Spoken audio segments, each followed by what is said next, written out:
of them are corrupt. When you make an estimation, Is it a correct estimation? you do not know. Is it a what correct estimation? That is his Maybe it's 30 or estimation. 50. That's not the point. The point is he's trying to clean up the police, and he admits Okay, so he's that trying to there clean. is a problem. Fine, so there's a problem. He's trying to clean up. It may be 40%, it may be a little bit less than 40%. Yes. But those same police have killed 3,500 people, and you're not saying we should trust those police? No, That your we're president not saying doesn't we should trust them. We said we should follow the law, which is presumption of regularity, but investigate. How many investigations have there been into the 3,500 killings? 3,500. Most independent observers have said there have not been investigations That's of all not those true. killings. That's not true. Independent investigators have seen the progress. It is the ideological and the biased human rights groups. They said there are 3,000 cases. They pick out 28 cases. No scientific method of picking out 28. They only interviewed the families of the death of the alleged pushers. They did not interview anyone from the government. So is that fair to you? And then they came up with their findings, generalizing the 3,000 from the 28 without interviewing the other side. And then what did their report say? That they believe that possession of drugs should be legalized. So you tell me, is that a kind of group that is there to investigate or has already made a judgment? For them, any country that does not legalize the possession of drugs is not handling the drug case properly. We've invited them to investigate. So kasuhan mo ko.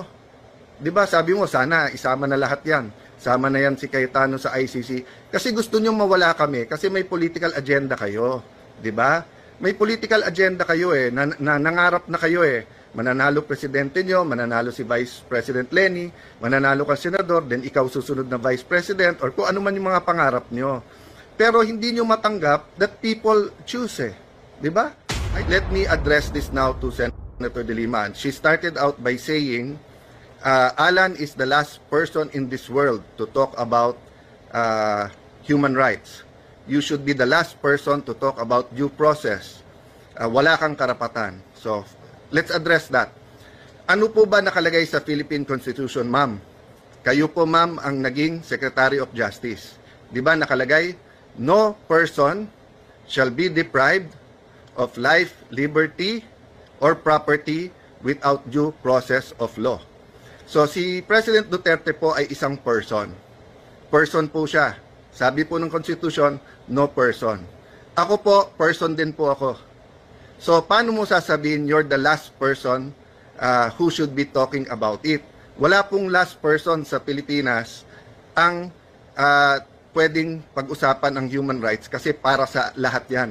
Hindi lang para sa advocates at pseudo-advocates and sa politiko yan. Ang human rights ay para sa lahat, no? So, okay, let's go now to the issue na ayaw nyong sagutin at diretso.